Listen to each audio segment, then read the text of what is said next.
Hi guys, Aditya hair. आज हम start करेंगे कमांड डिजाइन पैटर्न के साथ, जो हमारे लिए मैंडेटरी है मेट्रो कार्ड प्रॉब्लम समझने के लिए। ये पैटर्न एक बिहेवियरल डिजाइन पैटर्न है जहाँ पर रिक्वेस्ट को हम एज एन ऑब्जेक्ट इनकैप्सुलेट कर देते हैं, जो कि हमारे क्लाइंट को अलाउ करता है ऑपरेशंस को via queues as an simple request और एज एन ऑपरेशंस पैरामीटराइज करने के लिए भी।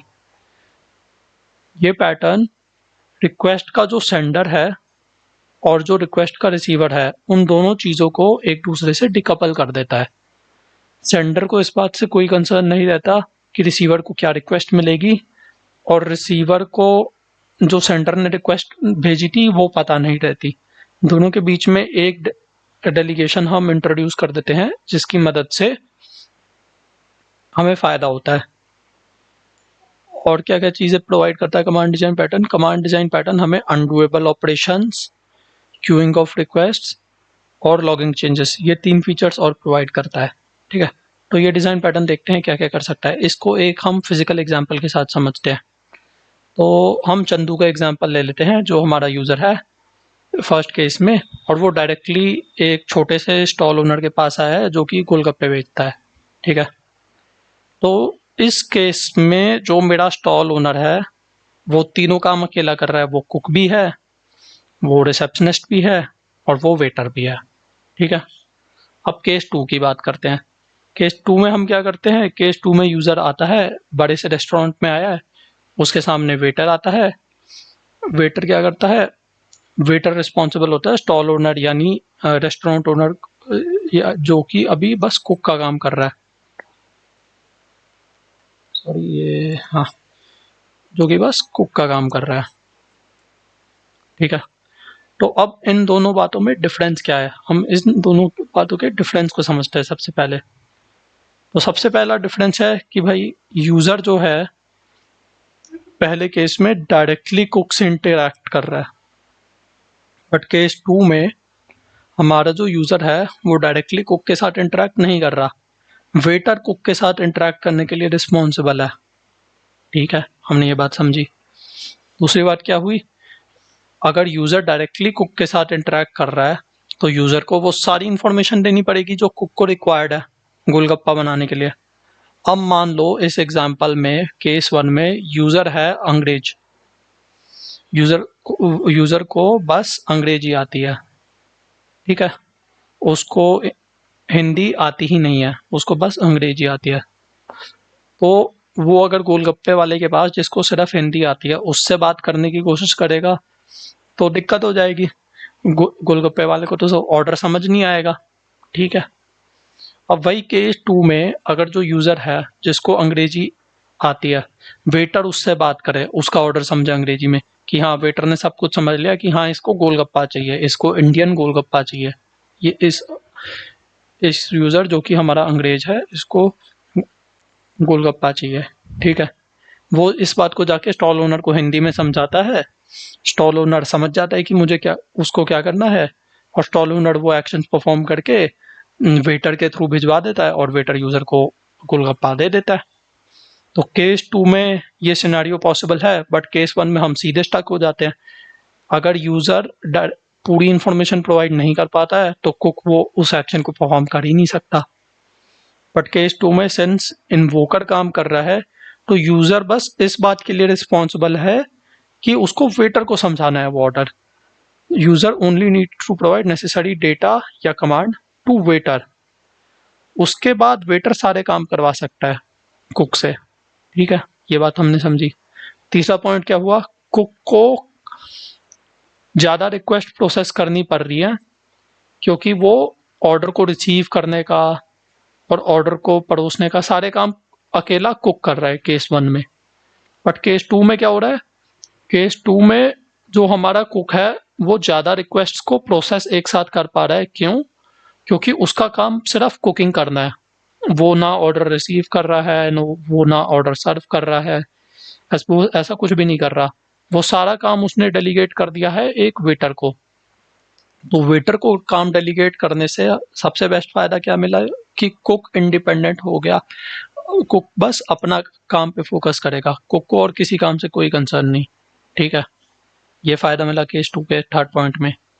अब फोर्थ पॉइंट में क्या है, मान लो अगर नया कुक इंट्रोड्यूस हो जाता है तो यूजर को उस कुक से इंटरेक्शन करना पड़ेगा अपनी रिक्वेस्ट्स प्रोसेस करवाने के लिए। ठीक है, बट केस 2 में अगर नया कुक भी इंट्रोड्यूस हो जाता है तो यूजर के लिए अब भी सारी चीजें सेम रहती हैं। यूजर अब भी बस वेटर को इन्वोक करेगा, और जैसे ही वेटर को वो इन्वोक करेगा तो वेटर की रिस्पॉन्सिबिलिटी रहेगी दूसरे कुक से इंटरेक्ट करने की। अगर इसको सिंपल भाषा में समझे तो बेसिकली क्लाइंट के एंड पर कुछ भी चेंज नहीं हुआ केस 2 में, बट फर्स्ट केस में क्लाइंट के एंड पर सारी कहानी बदल गई। क्लाइंट को अपने एंड पे चेंजेस करने पड़ जा रहे हैं केस 1 में, बट केस 2 में ऐसा कुछ नहीं करना पड़ रहा। केस 2 में सीधे वो वेटर को बोलता है और वेटर सब कुछ संभाल लेता है। वेटर सही वाला कुक असाइन कर देता है और रिक्वेस्ट उसकी प्रोसेस कर देता है। तो इन सारे डिफरेंसेस से हमने क्या बात सीखी, इन सारे डिफरेंसेस से हमने सबसे मेजर 2 डिफरेंस समझा कि सेंडर जो है वो रिसीवर से डिकपल्ड है। Sender is decoupled from receiver. Sender अपनी सारी रिक्वेस्ट एक वेटर को या एक इन्वोकर को दे रहा है और उसको इस बात से कोई मतलब नहीं है वो रिक्वेस्ट कैसे प्रोसेस हो रही है।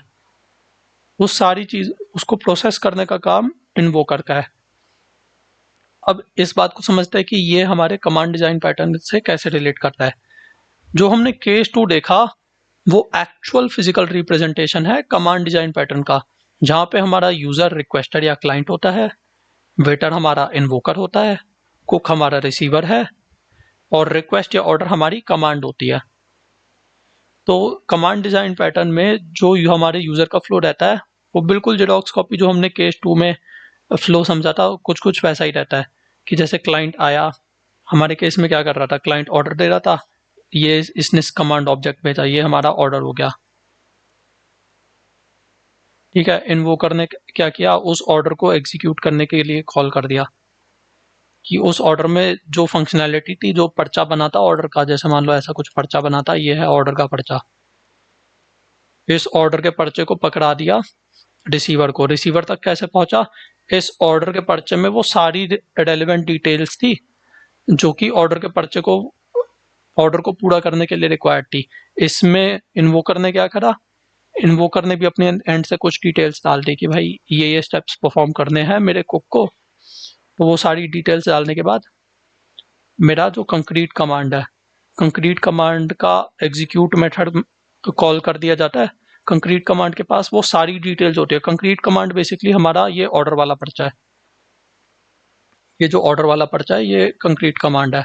इसके पास जो एक्चुअल चीजें जैसे गोलगप्पा है तो गोलगप्पा भी लिखा हुआ है इसके पास कि गोलगप्पा बनाना है और किस कुक को बनाना है ये बात भी लिखी हुई है। ठीक है, तो यहाँ पर फिर क्या लिखा हुआ है, links receiver and delegates work. ठीक है, तो कंक्रीट कमांड का जैसे ही एग्जीक्यूट मेथड इन्वोकर ने कॉल करा तो रिसीवर को वो काम मिल गया और रिसीवर ने अपना काम करना स्टार्ट कर दिया। ठीक है, बहुत बढ़िया।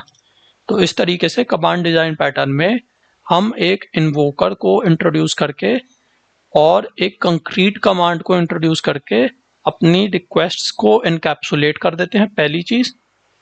और दूसरी चीज, हम अपनी रिक्वेस्ट्स को एक थर्ड पार्टी को डेलीगेट कर देते हैं instead of directly connecting with actual receiver. हम डायरेक्टली एक्चुअल रिसीवर से कनेक्ट नहीं करते, हम सिर्फ एक थर्ड पार्टी यानी कि इन्वोकर को वो रिक्वेस्ट डेलीगेट कर देते हैं और फिर वो थर्ड पार्टी या इन्वोकर रिस्पॉन्सिबल होता है रिसीवर को रिक्वेस्ट पहुंचाने के लिए। ठीक है, सही।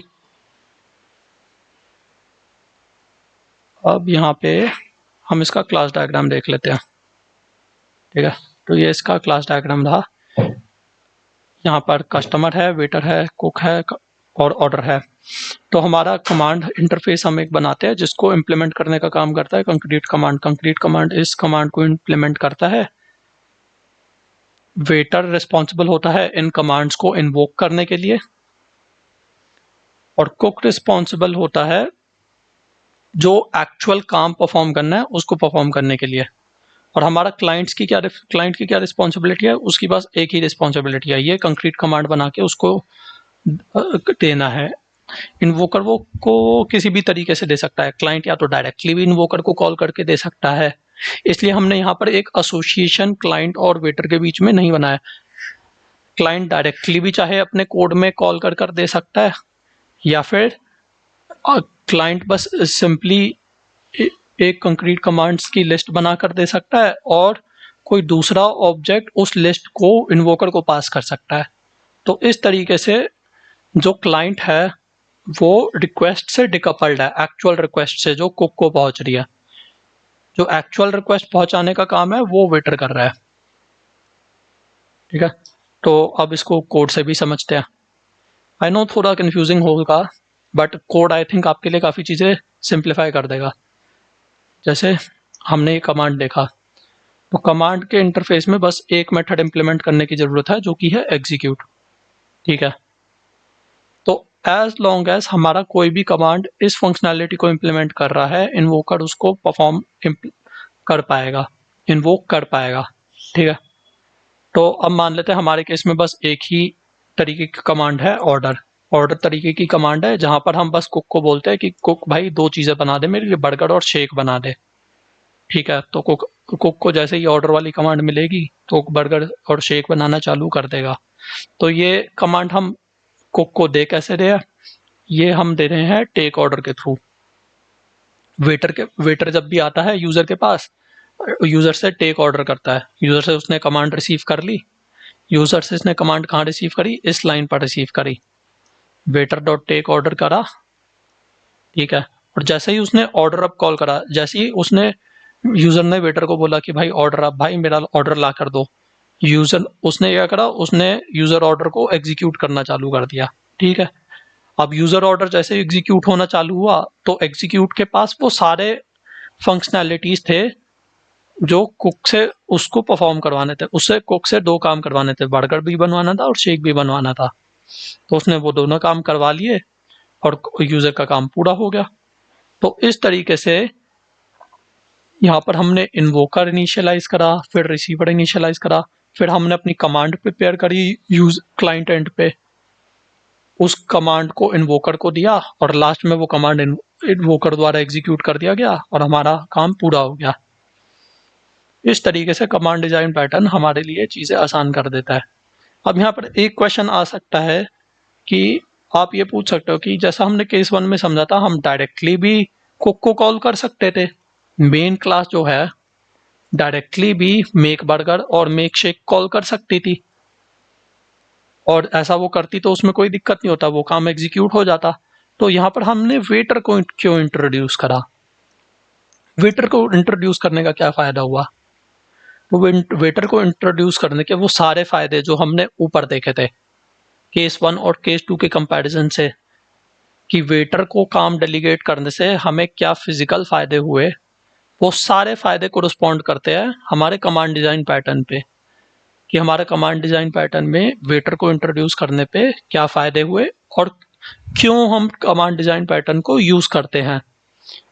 जब भी हमें मल्टीपल तरीके की कमांड्स परफॉर्म करनी है जो कि रन टाइम पे चेंज हो रही है, हम कभी भी डिज़ाइन पैटर्न इंट्रोड्यूस करते हैं तो हम चेंज को इनकैप्सुलेट करने के लिए करते हैं। जैसे स्ट्रैटेजी डिज़ाइन पैटर्न भी थी, वो भी एक बिहेवियर डिज़ाइन पैटर्न है। तो उसमें भी हमने क्या करा था, उसमें भी हमने अलग अलग तरीके के बिहेवियर असाइन करने थे किसी ऑब्जेक्ट को। तो उस केस में हमने स्ट्रैटेजी पैटर्न का यूज़ करा कि मेरा बिहेवियर एक टाइम पे 1 था, 1 की जगह 2 करना है, तो मैंने अपने बिहेवियर को इनकैप्सुलेट कर दिया। ठीक है, अब कमांड डिज़ाइन पैटर्न क्या करता है, कमांड डिज़ाइन पैटर्न कहता है कि भाई मेरे को एक साथ रन टाइम पे मल्टीपल तरीके के कमांड्स परफॉर्म करने हैं, मेरी रन टाइम पे मल्टीपल तरीके की कमांड्स बन रही हैं और वो सारी की सारी कमांड्स परफॉर्म होनी चाहिए सही से। तो उस चेंज को हमने कैसे इनकैप्सुलेट करा, उस चेंज को हमने कमांड ऑब्जेक्ट के थ्रू इनकैप्सुलेट कर दिया कि जो चीज़ चेंज हो रही थी हमारे लिए ये कमांड बार बार वैरी कर रही थी। जैसे कुक को कोई ऐसी रिक्वेस्ट भी आ सकती है कि कुक को make golgappa, make shake, make burger, ये 3 कमांड एक साथ दे दी किसी कमांड में। ये काम भी मैं कर सकता हूँ। यहाँ पर मैंने जैसे मान लो कुक डॉट को लिख दिया, कुक डॉट मेक गोलगप्पा